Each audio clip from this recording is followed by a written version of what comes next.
जय माता दी। हर हर महादेव। ओम नमो नारायण। क्या कभी आपने बिना नींव की इमारत की कल्पना की है? हो भी सकती है, पर उसका अस्तित्व कितनी देर रहेगा? एक छोटी सी आपदा उसे तहस नहस कर देगी। उसी प्रकार ये हमारे परिवार रूपी भवन की नींव हमारे पूर्वज, हमारे पितृ, जिनके आशीर्वाद से हम इस जीवन में सुख संपत्ति को देखते हैं, संतानों को देखते हैं, अपने जीवन के वैभव को देखते हैं। और जहाँ इन पितरों का आशीर्वाद नहीं होता, वहाँ हम इन चीज़ों का अभाव देखते हैं। आज के समय में आप जो घर घर में समस्याएं देख रहे हैं, व्यापार ना होना, आगे संतानों का ना होना, परिवारों में प्रेम ना होना, एक दूसरे के प्रति ईर्ष्या का भाव होना, ये सब पितृदोष के लक्षण हैं। और इन पितृदोष के लक्षणों से बचने के लिए हमारे हिंदू संस्कृति में कितना सुंदर व्यवस्था है।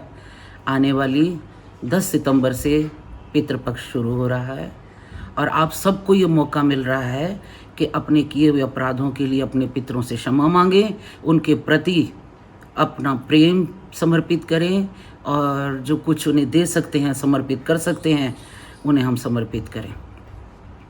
कितना कुछ वो हमारे लिए छोड़ कर जाते हैं इस संसार में। संपत्ति, संस्कार, अपने अंश के रूप में अपनी संतानों को इस पृथ्वी पर छोड़कर जाते हैं। तो क्या हमारा फर्ज नहीं उनके प्रति हम अपनी संवेदनाएं व्यक्त करें? हमारे हिंदू धर्म में बहुत सुंदर व्यवस्थाएं की गई हैं।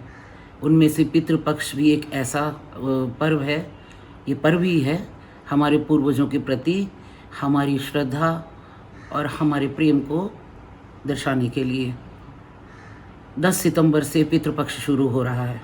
जिन परिवारों में भी व्यापार से संबंधित समस्याएं हैं, शारीरिक रोगों से संबंधित समस्याएं हैं, आगे वंश ना बढ़ने की समस्याएं हैं, आज संतान ना होना बहुत बड़ी समस्या है परिवारों में। तो जिन परिवारों में भी ये समस्याएं हैं, रोग मुक्त नहीं हो रहे हैं लोग, छोटी छोटी बीमारियां घरों में प्रवेश कर जाती हैं और वो बाहर जाने का नाम ही नहीं लेती हैं, तो ये सब आपके पितरों के दोषों की वजह से है। क्या कभी आप उन्हें याद करते हैं? क्या मासिक उनके लिए कुछ निकालते हैं? नहीं। इसी कारण ये सब परेशानियां घरों में हैं। तो अब ये पितृपक्ष 10 सितंबर से जो शुरू हो रहा है, तो मैं कुछ उपाय आप सबको बताने वाली हूँ। यूँ तो पूरे 15 दिन ही पितरों के लिए कुछ ना कुछ घर से निकालना चाहिए। अगर आप निकाल सकें तो डेली रोज़ अपने परिवार में 2 रोटी बनाएं, उस पर घी लगाएं, कुछ उस पर मीठा रखें और उसे डेली गाय को खिलाएं। जिस तिथि पर वो आपको छोड़ कर गए हैं, उस तिथि पर पूरी श्रद्धा के साथ उनका श्राद्ध कीजिए। घर में ब्राह्मण को बुलाइए। अगर वो पुरुष थे तो ब्राह्मण को, अगर वो स्त्री थे तो वो स्त्री रूप में किसी ब्राह्मणी को घर में बुलाइए। प्रेम पूर्वक उसे भोजन कराइए, उसे वस्त्र दीजिए, चप्पल दीजिए, उसकी ज़रूरत की चीज़ें दीजिए। हो सके समर्थ है तो 1.25 महीने का राशन ब्राह्मण के घर में डलवाइए।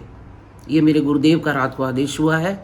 तो 1.25 महीने का राशन उसके घर में डलाइए, ब्राह्मण के घर में, ताकि आपके पितरों को शांति मिले।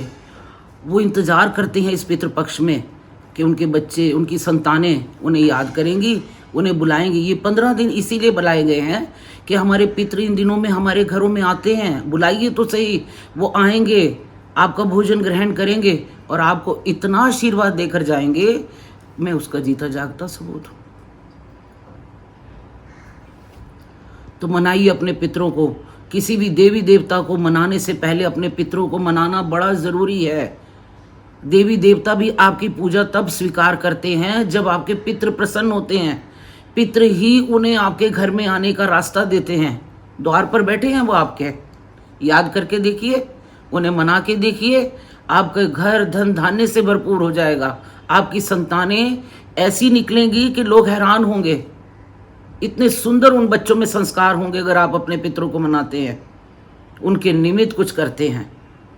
तो मेरी प्रार्थना है आप सबके घरों में सुख शांति हो, समृद्धि हो, आपके बच्चों में अच्छे संस्कार हों और वो पितृ जो आपको सब कुछ देकर गए हैं इस संसार में, उनके प्रति अपनी श्रद्धा रखिए और समय समय पर उन्हें याद कीजिए। और ख़ासकर इस पितृपक्ष में उन्हें ज़रूर अपने घर बुलाइए, उन्हें भोजन कराइए और अपने जीवन में परिवर्तन देखिए।